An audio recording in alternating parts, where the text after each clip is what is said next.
Hello दोस्तों, नमस्कार। स्वागत है आप सभी का एग्जाम्पर के इस यूट्यूब चैनल पर। मैं हूं अनुपम भारद्वाज। तो आप सभी का स्वागत, वेलकम, हार्दिक अभिनंदन, इस्तकबाल है आप सभी का एग्जाम्पर के इस यूट्यूब चैनल पर। तो साथियों, आज का जो हमारा टॉपिक है वो टॉपिक है हमारा भारत की, जैसा कि आपने थंबनेल पर भी देखा है, भारत की प्रमुख झीलें, भारत के प्रमुख बांध और भारत की प्रमुख परियोजनाएं वगैरह, उन सब चीज़ों की बात आज हम आपसे करेंगे। तो ध्यान रखिएगा, शुरुआत करेंगे हम इस टॉपिक की, भारत की प्रमुख झीलों की। तो ध्यान रखिएगा, सबसे पहले एक प्रश्न हमारे दिमाग में आता है कि आखिरकार झील क्या होती है। आखिरकार झील क्या होती है, एक प्रश्न हमारे दिमाग में आया। तो ध्यान रखिएगा कि पृथ्वी की सतह के गर्त वाले भागों को जहां जल जमा हो जाता है और वह चारों तरफ से स्थल खंडों से घिरा हो, उसे झील कहते हैं। मतलब कोई भी पृथ्वी की सतह है ये, और उसका ऐसा गहरा गर्त वाला हिस्सा, ये क्या है, गर्त वाला हिस्सा, जिसमें यहाँ पर जल भरा हो और ये स्थल से घिरा हो, ऐसे करके कोई पर्वतीय क्षेत्र बने हो, उससे घिरा हो, उसे हम क्या कहेंगे, झील कहेंगे। मतलब पृथ्वी की सतह के गर्त वाले भागों को जहाँ जल जमा हो जाता है और वह चारों तरफ से स्थल खंडों से घिरा हो, उसे झील कहते हैं। क्या कहते हैं उसे झील कहते हैं। ध्यान रखिएगा, एक प्रश्न बड़ा महत्वपूर्ण है कि जो झीलों की नगरी है, झीलों की नगरी उदयपुर को कहा जाता है। किसको कहा जाता है? झीलों की नगरी उदयपुर को कहा जाता है। इस बात को ध्यान रखिएगा, झीलों की नगरी उदयपुर को कहा जाता है और झीलों का देश फिनलैंड को कहा जाता है। The country of lakes is called Finland. झीलों का देश फिनलैंड को कहते हैं, झीलों की नगरी उदयपुर को कहा जाता है। किसको कहा जाता है? उदयपुर को कहा जाता है, और ये झीलों का देश फिनलैंड को कहा जाता है। पृथ्वी की सतह के गर्त वाले भागों को जहां जल जमा हो जाता है और वह चारों तरफ से स्थल खंडों से घिरा हो, उसे झील कहते हैं, और झीलों की नगरी उदयपुर को कहा जाता है। ठीक है भैया, चलिए।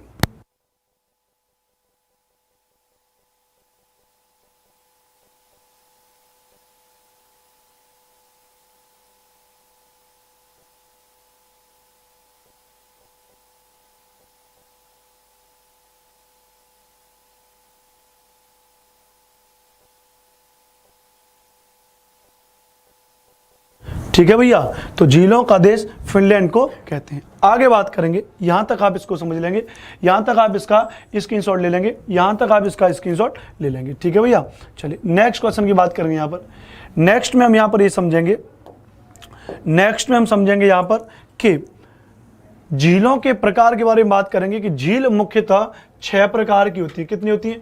झील मुख्यतः 6 प्रकार की होती हैं।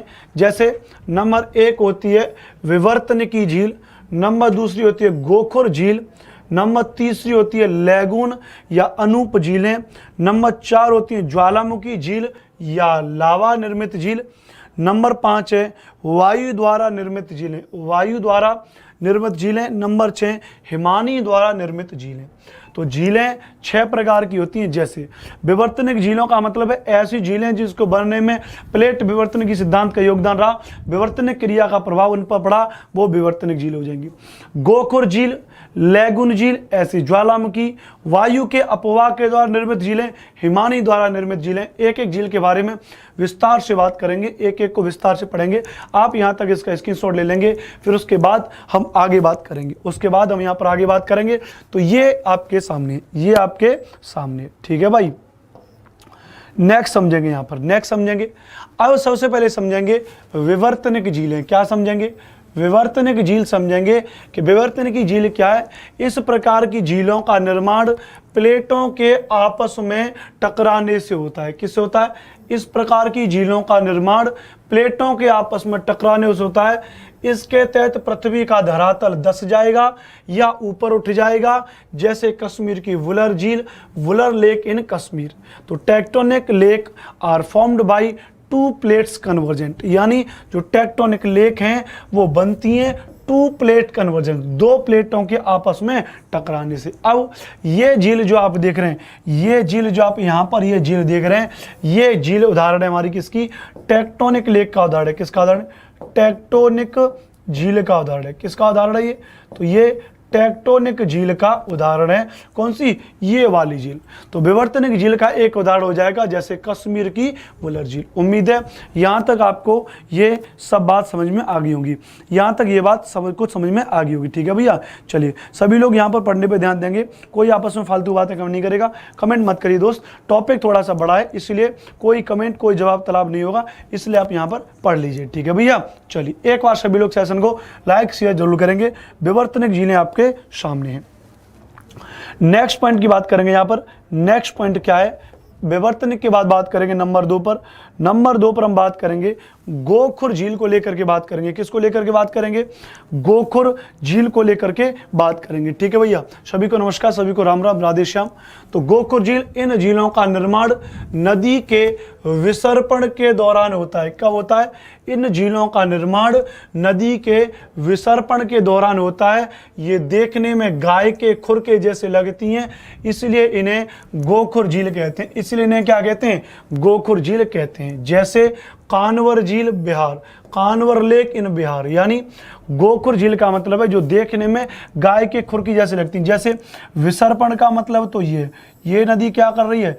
ये नदी कर रही है यहाँ पर क्या कर रही है? ऐसे विसर्पण कर रही है। क्या कर रही है नदी?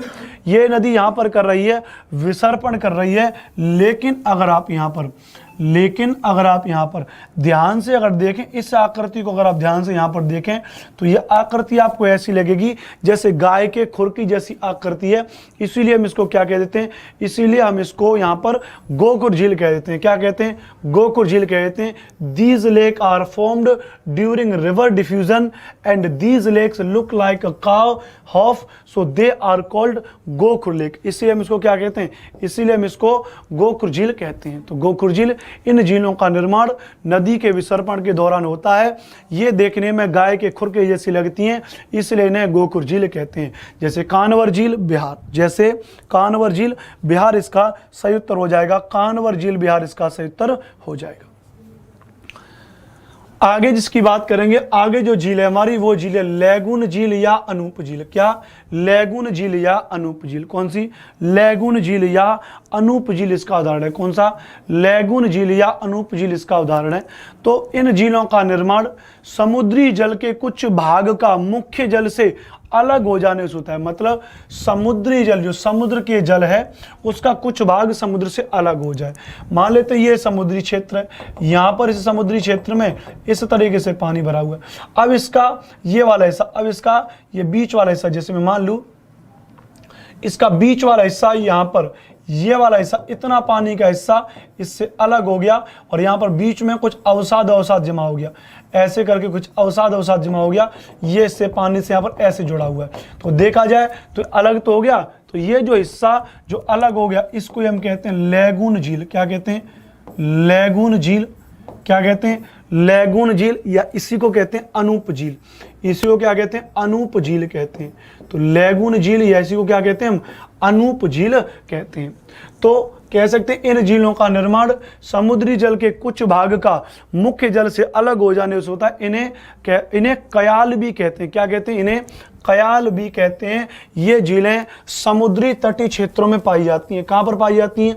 ये झीलें समुद्री तटीय क्षेत्रों में पाई जाती। इस बात को आप यहाँ पर याद कर लीजिएगा कि ये झीलें समुद्री तटीय क्षेत्रों में पाई जाती हैं। दूसरा पॉइंट लिख लीजिएगा, चिल्का झील भारत की सबसे बड़ी लैगून झील है। चिल्का झील भारत की सबसे बड़ी लैगून झील का उदाहरण है। किसका उदाहरण है?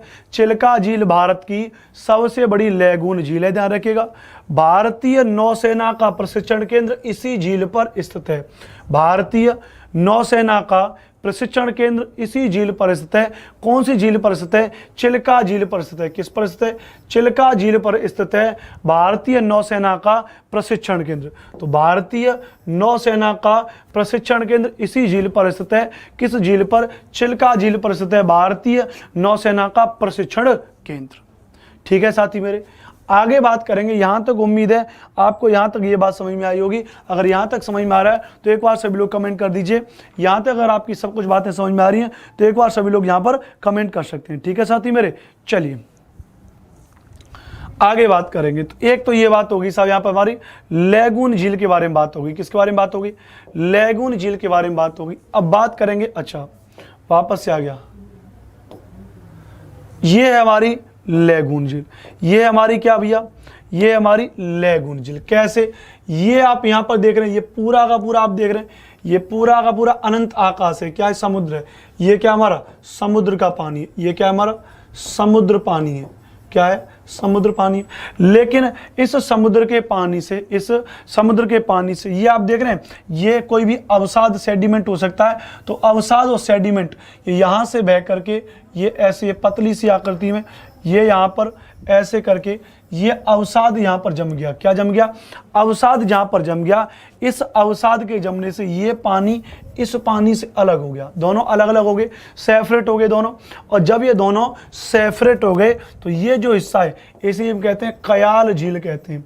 क्या कहते हैं, इस हिस्से को हम क्या कहते हैं, इस हिस्से को हम कहते हैं कयाल झील कहते हैं। क्या कहते हैं, इस हिस्से को हम कहते हैं कयाल झील कहते हैं। तो समुद्र के पानी को अलग हो जाने से इस कयाल झील का निर्माण हुआ है। तो ये समुद्र का पानी है, ये कयाल झील आपके सामने है। ठीक है साथी मेरे, चलिए उम्मीद है यहां तक आपको समझ में आ गया होगा। सभी साथी एक बार यार सेशन को धमाकेदार तरीके से सेशन को शेयर कर दीजिए। सभी साथी एक बार सेशन को लाइक शेयर जरूर करेंगे, लाइक की संख्या बहुत कम है। सभी साथी एक बार सेशन को लाइक शेयर जरूर करेंगे। आगे बात करेंगे, तो इसको आप यहां पर देख सकते हैं, ये आपके सामने एग्जाम्पल है। किसका एग्जाम्पल है, कयाल झील का आपके सामने एग्जाम्पल है। अगले पर बात करेंगे, ज्वालामुखी झील के बारे में बात करेंगे। किसके बारे में बात करेंगे, ज्वालामुखी झील के बारे में बात करेंगे कि इन झीलों का निर्माण ज्वालामुखी क्रिया के दौरान होता है। इन झीलों का निर्माण ज्वालामुखी क्रिया के दौरान होता है। जैसे लोनार झील बुलढाना महाराष्ट्र में, जैसे लोनार झील बुलढाना महाराष्ट्र में जो झील है वो एक ज्वालामुखी झील है। क्या है, ज्वालामुखी झील है। या इसी के बारे में एक तथ्य और आता है कि उल्का पिंड के गिरने से बनी झील, उल्का पिंड के गिरने से बनी झील, गिरने से बनी झील। उल्का पिंड के गिरने से बनी झील जो है, कौन सी, उल्का पिंड के गिरने से बनी झील जो है उसका नाम है लोनार झील, Lonar lake in Maharashtra, Lonar lake in Maharashtra. These lake are formed by the volcanic process. ये ज्वालामुखी क्रिया के द्वारा बनती हैं, उल्का पिंड के गिरने से बनी झील। तो ज्वालामुखी झील है। इन झीलों का निर्माण ज्वालामुखी क्रिया के दौरान होता है। जैसे लोनार झील बुलढाना महाराष्ट्र में, लोनार झील बुलढाना महाराष्ट्र में होता है। ये आपके सामने, ये आप यहाँ पर देख रहे हैं कि ऐसे मान लेते हैं भविष्य में, इस आकृति को यहाँ पे बनाता हूँ मैं, ये कोई पर्वत श्रृंखला है, ये कोई पर्वत श्रृंखला, ऊपर से ज्वालामुखी विस्फोट हुआ, विस्फोट होने के बाद आप देखते हैं लगभग इस तरीके से आकृति बन जाती है। कैसी आकृति बन जाती है, लगभग इस तरीके से आकृति बन जाएगी। जब इस तरीके से आकृति बन जाएगी, या इसको और ऐसे बना लेते हैं, और ऐसे आकृति बन जाएगी, ये आकृति यहाँ पर बन जाएगी, इससे ये लावा ऐसे बाहर निकलेगा। भविष्य में कभी भी वर्षा किसी के द्वारा इसमें भर जाए पानी, इसमें क्या भर जाए, इसमें जब पानी भर जाएगा तो एग्जैक्ट कंडीशन क्या हो जाएगी, ये आप यहाँ पर देख लिया आपने। तो ये यहाँ पर ऐसे एग्जैक्ट कंडीशन बन जाएगी। ये ज्वालामुखी का मुख है, माउथ ऑफ दी का क्रेटर, और ये आसपास के स्थलीय भागों से घिरा हुआ है, ये वो पर्वतीय भेग है। तो अब ये जो झील कहलाएगी, इस झील का नाम हो जाएगा ज्वालामुखी झील। क्या हो जाएगा इसका नाम, इसका नाम हो जाएगा ज्वालामुखी झील हो जाएगा। इसका नाम क्या हो जाएगा साथी, इस झील का नाम हो जाएगा ज्वालामुखी झील हो जाएगा। क्या नाम हो जाएगा, ज्वालामुखी हो जाएगा। ठीक है भैया। अब अगर ये प्रश्न आपका आ रहा है कि लोनार झील में पानी कहाँ से आया, इस लोनार झील में पानी कहाँ से आया, तो भाई जब ऐसा कहते हैं कि जब ज्वालामुखी विस्फोट हुआ, तो ज्वालामुखी विस्फोट के दौरान इसकी जो इसकी ऑथेंटिकती है। दूसरा, उल्का पिंड के गिरने से, तो उल्का पिंड इतनी तीव्र गति से इस पर गिरा कि ये इसकी जमीन इतनी अंदर धंस गई कि जमीन के धरातल से स्वतः पानी ऊपर की तरफ आ गया। या वर्षा ऋतु के द्वारा, वर्षा वगैरह से, मानसून वगैरह से जैसा ही इसमें धीरे धीरे पानी का स्तर बढ़ता गया, तो ये इसकी सारी बातें। ठीक है भैया, चलिए क्लियर है। तो ये आपकी ज्वालामुखी झील है, ये आपके सामने 4 नंबर झील आपकी होगी ज्वालामुखी झील। एग्जाम्पल लोनार झील महाराष्ट्र, लोनार झील महाराष्ट्र इसका उदाहरण हो जाएगा, महाराष्ट्र इसका उदाहरण हो जाएगा। आगे बात करेंगे आगे वायु द्वारा निर्मित झीलें। कौन सी झीलें, वायु द्वारा निर्मित झीलें। वायु द्वारा निर्मित झीलों का मतलब है इस प्रकार की झीलों का निर्माण हवाओं के प्रवाह एवं अपर्दन से होता है। किससे होता है? इस प्रकार की झीलों का निर्माण हवाओं के प्रवाह एवं अपर्दन से होता है। इन झीलों को प्लाया भी कहते हैं। क्या कहते हैं झीलों को? इन झीलों को प्लाया भी कहते हैं। ये मुख्यतः लवणीय झीलें होती हैं। कैसी होती हैं? ये मुख्यतः लवणीय झीलें होती हैं, ध्यान रखिएगा। जैसे जो राजस्थान की अधिकांश झीलें हैं, राजस्थान की अधिकांश झीलें हैं वो कैसी हैं? वो लवणीय झीलें हैं। कैसी हैं? लवणीय झीलें। Mostly lakes in Rajasthan is कैसी हैं? आर ये कैसी हैं? लवणीय झीलें। These lakes are formed by the flow and erosion of winds, hence they are called the playa lake। इनको हम प्लाया लेक भी कहते हैं। जैसे यहाँ पर आप देख रहे हैं ये मिट्टी की संरचना जैसी आपको दिखाई दे रही होगी, और मिट्टी के उड़ने से, मिट्टी के यहाँ पर उड़ने से ये मिट्टी की आकृति भी आपको ऐसे दिखाई दे रही होंगी। ऐसे करके देख रहे हैं आप, ये मिट्टी की ऐसे आकृति भी बन रही। यहाँ पर एक झील बन गई, ये इस तरीके से यहाँ पर, फिर धीरे धीरे वर्षा का पानी इसमें भर जाता है ऐसे। तो ये जो झील हैं इनको हम कहते हैं वायु द्वारा निर्मित झीलें। क्या कहते हैं? वायु द्वारा निर्मित झीलें। वायु द्वारा निर्मित झीलें कहते हैं इनको। क्या कहते हैं इनको? इनको कहते हैं वायु द्वारा निर्मित झीलें। क्या कहते हैं इनको? इनको कहते हैं हम वायु द्वारा निर्मित झीलें। बात क्लियर है? उम्मीद है यहाँ तक आपको एक एक बात आपकी यहाँ पर समझ में आ रही होगी। ठीक है साथी मेरे, चलिए सभी को नमस्कार, सभी को राम राम, सभी का स्वागत, सभी का वेलकम। सभी साथी एक बार सेशन को लाइक शेयर जरूर करेंगे। एक बार सभी साथी सेशन को लाइक कर देंगे, सेशन को शेयर मार देंगे। लाइक की संख्या बहुत कम है। आगे बात करेंगे तो ये हो जाएगा वायु द्वारा निर्मित झीलें। नंबर 6 पर बात करेंगे। नंबर 6 पर बात यहाँ पर करेंगे, इसको हम कहते हैं हिमानी द्वारा निर्मित झीलें। किसके द्वारा? हिमानी द्वारा निर्मित झीलें। हिमानी का मतलब है बर्फ के द्वारा निर्मित झीलें। बर्फ के द्वारा निर्मित झीलें, ध्यान रखिएगा, ये हिमनद अथवा हिमानी के अपर्दन से निर्मित होती हैं। किससे? ये हिमनद अथवा हिमानी के अपर्दन से निर्मित होती हैं। जैसे उत्तराखंड की अधिकांश झीलें हैं वो हिमानी द्वारा निर्मित हैं। किसके द्वारा निर्मित हैं? हिमानी के द्वारा निर्मित हैं। Mostly lakes in Uttarakhand, these lakes are formed by the erosion of glacier. Glacier के पिघलने से बनती हैं। जैसे आप यहाँ पर देख रहे हैं ये ग्लेशियर ऐसे करके, ये बर्फ के ग्लेशियर यहाँ पर ऐसे पिघल करके आ रहे हैं यहाँ पर ये, और उनके पिघलने से यहाँ पर ये बन गई साहब हमारी क्या? झील बन गई। क्या बन गई साहब? ये हमारी यहाँ पर बन गई है, झील बन गई है। और इन्हीं को हम कहते हैं हिमानी द्वारा निर्मित झीलें। हिमानी द्वारा निर्मित झीलें। हिमानी द्वारा निर्मित झीलें, इसी को हम क्या कहते हैं? हिमानी द्वारा निर्मित झीलें। इसको हम क्या कहते हैं? इनको हम कहते हैं हिमानी द्वारा निर्मित झीलें। क्या कहते हैं? हिमानी द्वारा निर्मित झीलें। ठीक है, हिमानी द्वारा निर्मित झीलें। हिमानी द्वारा निर्मित झीलें।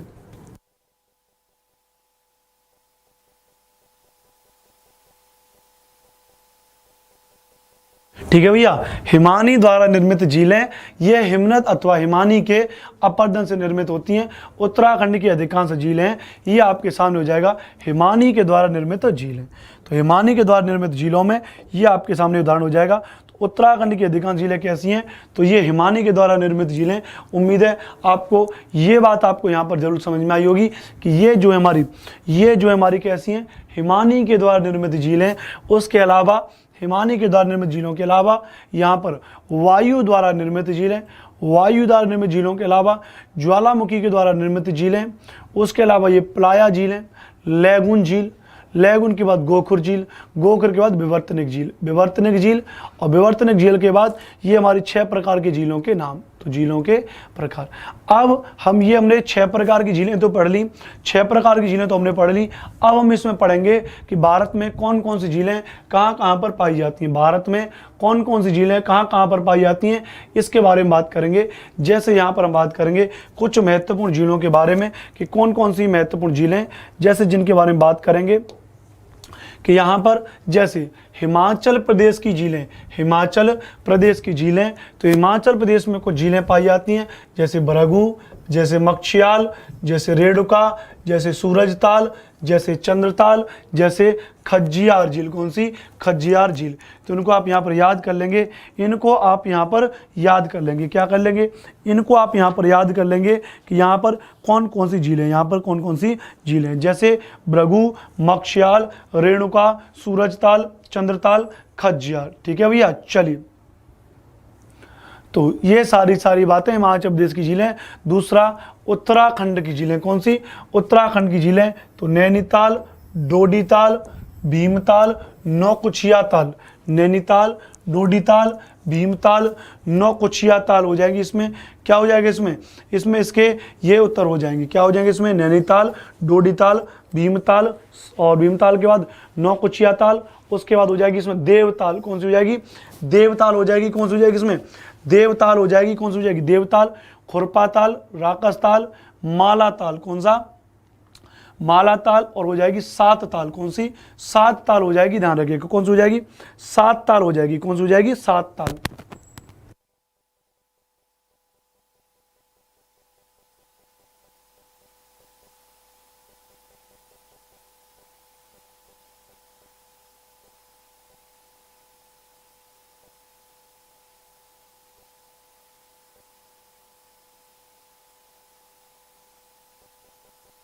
ठीक है भैया।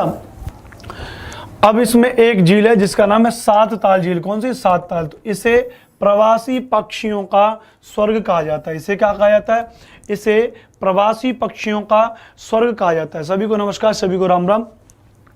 इसे प्रवासी पक्षियों का स्वर्ग कहा जाता है, heaven of migrate birds. Heaven of migrate bird. एक उत्तराखंड में एक झील है जिसका नाम है रूपकुंड झील। कौन सी?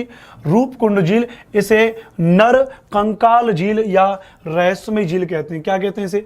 इसे नर कंकाल या रहस्यमय झील कहते हैं। रूपकुंड झील के बारे में कहते हैं कि ये जो रूपकुंड झील है, इसमें वर्ष में जब ये पिघलती रहती है, बहती रहती है, तो इसमें कहीं ना कहीं कुछ ना कुछ कभी कंकाल तंत्र इसमें निकलते रहते हैं। तो इसलिए इसको क्या कहते हैं? इसलिए इसको रूपकुंड झील को इसको नर कंकाल झील या रहस्यमय झील कहते हैं।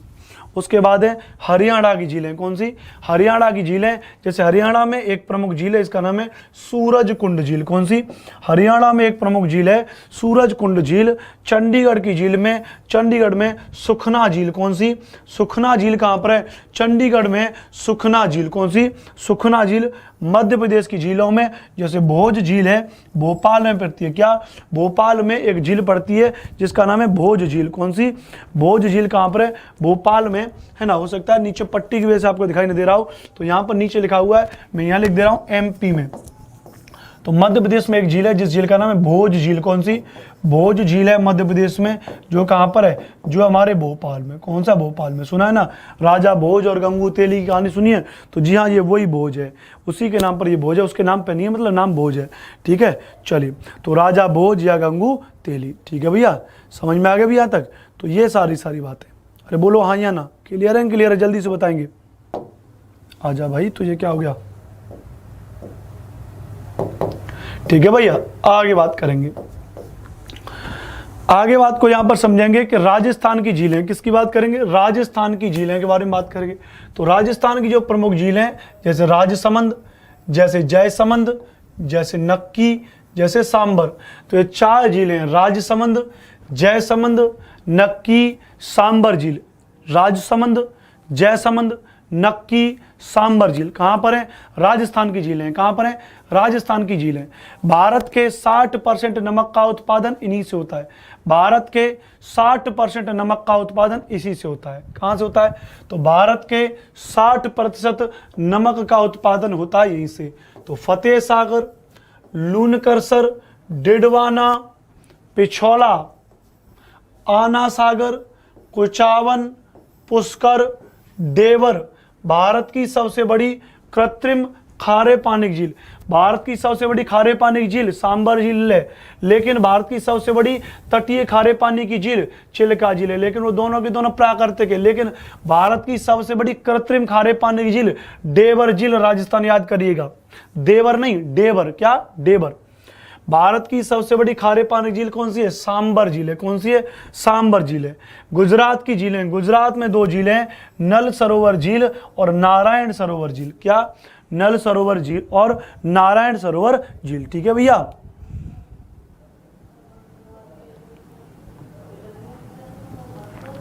ठीक है भैया, क्लियर है यहां तक। तो ये सारी बातें हैं, ये सारी बातें यहाँ पर आपकी बात समझ में आ गई होंगी। तो यहाँ पर ये बात सारी बात आपको समझ में आई होंगी, सब याद करनी पड़ेगी दोस्तों, ध्यान रखिएगा। इनको याद करने की कोई भी ट्रिक नहीं होती है, और ट्रिक फ्रिक अगर आप सोच रहे हैं अपने दिमाग में कि इनको याद करने की कोई ट्रिक मिल जाए, तो याद करने की ट्रिक तो हज़ारों बन जाएंगी, लेकिन जितने समय में उस ट्रिक को याद करोगे उतने समय में ये झील आपको याद हो जाएंगी। तो ट्रिक व्रिक का चक्कर छोड़ो और यहाँ पर ध्यान से पढ़ लो भाई। तो राजस्थान की जिलों में ये आपके सामने, गुजरात की जिलों में नल सरोवर, नारायण सरोवर आपके सामने हो जाएंगे। उम्मीद है स्क्रीनशॉट ले लिया होगा। आगे बात करते हैं, महाराष्ट्र की झीलों की बात करेंगे। किसकी बात करेंगे? महाराष्ट्र की झीलों की बात करेंगे। किसकी बात करेंगे यहाँ पे? तो यहाँ पर बात करेंगे महाराष्ट्र की झीलों के बारे में बात करेंगे। महाराष्ट्र की झीलों में जैसे लोनार, जैसे पोवई, जैसे सलीम अली सरोवर झील, सलीम अली सरोवर झील। तो महाराष्ट्र में 3 प्रमुख झीलें, लोनार, पोवई, सलीम अली सरोवर झील, सलीम अली सरोवर झील। तो लोनार, पोवई, सलीम अली सरोवर झील, ध्यान रखिएगा। लोनार झील का निर्माण उल्का पिंड के गिरने से अथवा ज्वालामुखी प्रक्रिया से हुआ है। किससे हुआ है? लोनार झील का निर्माण उल्का पिंड के गिरने से अथवा ज्वालामुखी प्रक्रिया से हुआ है। किससे हुआ है? ज्वालामुखी प्रक्रिया से हुआ है। ठीक है भैया। अगली है कर्नाटक की झीलें। कर्नाटक में एक झील है बेलांदुर झील। कौन सी? बेलांदुर झील कहां पर है? तो बेलांदुर झील कर्नाटक में है। कहां पर है बेलांदुर झील? कर्नाटक में बेलांदुर झील। केरल की झीलें, तो केरल में वेम्बनाड और अष्टमुडी झीलें। केरल में वेम्बनाड और अष्टमुडी झीलें। क्या? केरल में वेम्बनाड और अष्टमुडी झीलें, ध्यान रखिएगा। केरल की प्रमुख झीलों में वेम्बनाड झील, अष्टमुडी झील। कर्नाटक की प्रमुख झीलों में बेलांदुर झील। कौन सी? बेलांदुर झील। लोनार झील का निर्माण उल्का पिंड के गिरने से अथवा ज्वालामुखी प्रक्रिया से हुआ है। बुलढाना जिला, महाराष्ट्र। महाराष्ट्र में लोनार, पोवई, सलीम अली सरोवर झील, सलीम अली सरोवर झील। ठीक है भैया, क्लियर यहां तक? उम्मीद है स्क्रीनशॉट ले लिया होगा। आगे बात करते हैं, आगे बात करते हैं। वेम्बनाड झील भारत की सबसे लंबी लैगून झील है, 96 किलोमीटर की लंबाई है। प्रश्न पूछा जाता है भारत की सबसे लंबी झील कौन सी है? तो भारत की सबसे लंबी जो झील है उस झील का नाम है वेम्बनाड झील। कौन सी? वेम्बनाड झील भारत की सबसे लंबी झील है, इसकी लंबाई 96 किलोमीटर है। इस झील में 2 द्वीप हैं, वेलिंगटन और वल्लार पदम, वल्लार पदम स्थित हैं। इस झील में 2 द्वीप हैं, वेलिंगटन और वल्लार पदम स्थित हैं। कौन से? वेलिंगटन और वल्लार पदम स्थित हैं। वेलिंगटन द्वीप पर प्रतिवर्ष ओणम पर्व के अवसर पर नौकायन प्रतियोगिता आयोजित होती है। कौन सी प्रतियोगिता आयोजित होती है? वेलिंगटन द्वीप पर प्रतिवर्ष ओणम पर्व के अवसर पर नौकायन प्रतियोगिता आयोजित होती है, जिसे स्थानीय भाषा में वल्लम कल्ली कहा जाता है, वल्लाम कल्ली कहा जाता है। प्रश्न पूछा जाता है वल्लाम कल्ली क्या होता है? तो वल्लाम कल्ली ओणम पर्व के अवसर पर, कौन से पर्व के अवसर पर? ओणम पर्व के अवसर पर, ओणम के पर्व के अवसर पर नौकायन प्रतियोगिता आयोजित होती है। किस पर? वेलिंगटन द्वीप पर, जिसे कहते हैं वल्लाम कल्ली। भारत का सबसे छोटा राष्ट्रीय राजमार्ग NH-47A इसी द्वीप पर स्थित है। कौन से द्वीप पर स्थित है? वेलिंगटन द्वीप पर स्थित है। भारत का सबसे छोटा राष्ट्रीय राजमार्ग NH-47A इसी द्वीप पर स्थित है। किस पर है? इसी द्वीप पर स्थित है। उम्मीद है यहां तक आपको ये बात समझ में आ गई होगी। ठीक है भैया, सभी को नमस्कार, सभी को राम राम। आगे बात करेंगे, यहां तक समझ में आ गया होगा, स्क्रीनशॉट आपने ले लिया होगा। अब आगे बात करेंगे, किसकी बात करेंगे? आगे बात करेंगे, यहां पर ध्यान रखिएगा। आगे अगर इसको समझेंगे तो यहां पर आप देख रहे हैं ये ऐसा वल्लम कल्ली त्योहार। कौन सा? वल्लम कल्ली त्योहार। यहां पर ये नाव में व्यक्ति बैठे हैं, ये इस तरीके से नावें चलती हैं यहां पर, ये ऐसे, और नाव की बोट रेसिंग की जाती है। ये क्या है? ये बोट रेसिंग की जाती है। एक मूवी आई थी बागी मूवी। कौन सी? बागी मूवी आई थी। बागी मूवी में आपने इस नौकायन प्रतियोगिता को देखा होगा। इस नौकायन प्रतियोगिता को आपने बागी मूवी में देखा होगा। इसमें बागी मूवी में देखा होगा, शिफूजी की जो मूवी थी इसमें, उसमें मार्शल आर्ट प्रायोजित की गई है बागी मूवी, उसमें आपने इस नौकायन प्रतियोगिता को जरूर देखा होगा, नौकायन प्रतियोगिता को जरूर देखा होगा। ठीक है मित्रों, यहां तक बात क्लियर है, यहां तक बात क्लियर है। तो एक बार यस लिखेंगे, बोले कि हाँ सर यहां तक हमारी ये बात समझ में आ गई। अगर यहां तक एक बार क्लियर है तो एक बार सभी लोग यस लिखेंगे, फिर हम आगे बात करेंगे, फिर हम आगे बात यहां तक करेंगे।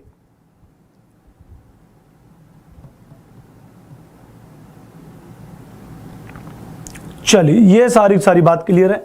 NH-47A सबसे छोटा राष्ट्रीय राजमार्ग है, केवल 6 किलोमीटर की लंबाई। कितनी लंबाई है? केवल 6 किलोमीटर की लंबाई। साथी अगर आपके दिमाग में ये प्रश्न आ रहा है NH-47 सबसे छोटा है तो उसकी लंबाई कितनी है, तो उसकी लंबाई सबसे कम है, केवल 6 किलोमीटर है। बात करें सिक्किम की झीलें, तो सिक्किम में एक झील है सोंगमा झील। कौन सी? सोंगमा झील कहां पर है? सिक्किम में है। सोंगमा झील कहां पर है? सिक्किम में है। मणिपुर की झीलें, कौन सी? मणिपुर की झीलें, मणिपुर में एक झील है लोकटक झील। कौन सी? लोकटक झील कहां पर है? मणिपुर में। और लोकटक झील पूर्वोत्तर भारत की सबसे बड़ी ताजे पानी की झील है। कहां की? पूर्वोत्तर भारत की सबसे बड़ी ताजे पानी की झील है। कौन सी? लोकटक झील। तो लोकटक झील पूर्वोत्तर भारत की सबसे बड़ी ताजे पानी की झील है। इसे मणिपुर की जीवन रेखा कहते हैं। It is also known as the life line of Manipur. इसे मणिपुर की जीवन रेखा कहते हैं। दुनिया का एकमात्र तैरता हुआ राष्ट्रीय उद्यान केवल लामजाओ इसी झील पर है। कौन से? इसी झील पर से दुनिया का केवल एकमात्र तैरता हुआ राष्ट्रीय उद्यान है। कौन सा? केवल लामजाओ। विश्व में केवल एक। ये कहां पर है? ये मणिपुर में। मणिपुर में कहां पर है?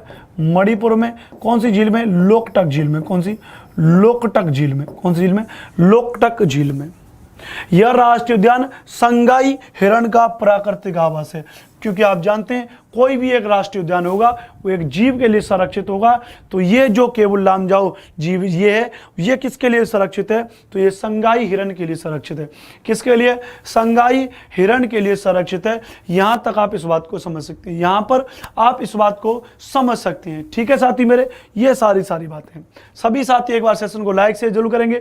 जितने भी नए साथी हमारे साथ जुड़े हुए हैं सभी साथी एग्जामपुर के इस चैनल को सब्सक्राइब जरूर करेंगे, बेल आइकन को प्रेस करेंगे, ताकि आगे आने वाली वीडियो का नोटिफिकेशन आपको जरूर मिलता रहे। यहां तक आपने स्क्रीनशॉट ले लिया होगा। अब आगे बात करेंगे।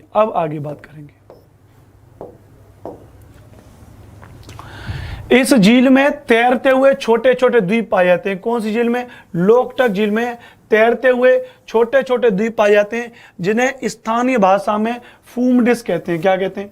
जिन्हें स्थानीय भाषा में क्या कहते हैं? स्थानीय भाषा में इन्हें फूमडिस कहते हैं। क्या कहते हैं? स्थानीय भाषा में फूमडिस कहते हैं। कुछ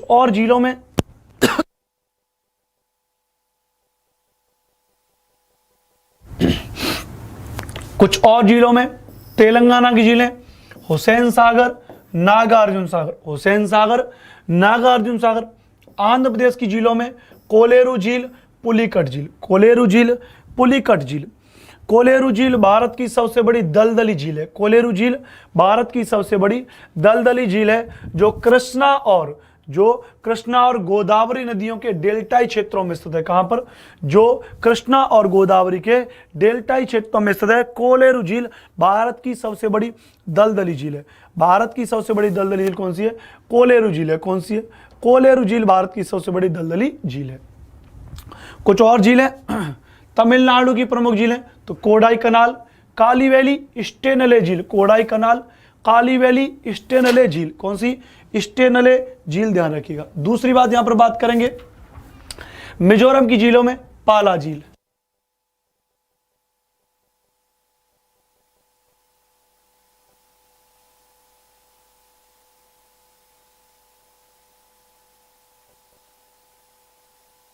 तो मिजोरम की झीलों में बात करेंगे तो पाला झील। कौन सी? पाला झील। मेघालय की झीलों की बात करेंगे तो उमियम झील कहां पर है? मेघालय में। सिक्किम की झीलें बात करेंगे गुरु डोंगमर झील और चेलामू झील। चेलामू झील भारत की सर्वाधिक ऊंचाई पर स्थित झील है। चेलामू झील भारत की सर्वाधिक ऊंचाई पर स्थित झील है। सर्वाधिक ऊंचाई पर स्थित झील कौन सी है? चेलामू झील है। कौन सी? चेलामू झील है। असम की झीलों में जैसे चपनाला झील, जैसे दीपोर बिल, जैसे सोन बिल। प्रश्न पूछा जाता है कि दीपोर बिल, ठीक है, जैसे दीपोर बिल, जैसे सोन बिल, जैसे चपनाला झील, कहां पर है? असम में। दीपोर बिल, सोन बिल, चपनाला झील। चेलामू झील भारत की सर्वाधिक ऊंचाई पर स्थित झील है। ये सारी बात है। तो साथी मेरे, अगर यहां पर बात की जाए तो झील नामक टॉपिक मैंने आपको ये पीपीटी से कराया और कम कराया था। इसकी बात ये थी कि जो है, ठीक है, इसकी बात ये थी, झील को पढ़ने की बात ये थी कि बहुत सारा डाटा था, ठीक है, आप लोग लिखते हैं समस्या होती, इसीलिए इसका एक पीपीटी बनवा दिया गया, इसको पूरा पढ़वा दिया गया। तमिलनाडु, मिजोरम, मेघालय, सिक्किम, चेलामू की झील, असम की झील, सारी झीलें एक एक करके हमने पूरा का पूरा इसको कंप्लीटली पढ़ लिया। क्या कर लिया? पूरा का पूरा हमने इसको कंप्लीटली, यहाँ पर एक एक झील के बारे में हमने इसको पढ़ लिया। ठीक है भैया, ये आपके सामने होगी एक एक करके झील, सारी झील, हर एक झील को विद डायग्राम के माध्यम से हमने यहाँ पर समझ लिया था। तो ये सारी बातें, ये सारी बातें, ठीक है भैया। तो उम्मीद है आपको यहाँ पर ये सारी बातें क्लियर है। बताइए यहाँ तक पहले आप कमेंट करिए कि यहाँ पर ये सारी बातें आपको समझ में आई हैं कि नहीं आई हैं, फिर हम आगे बात करेंगे,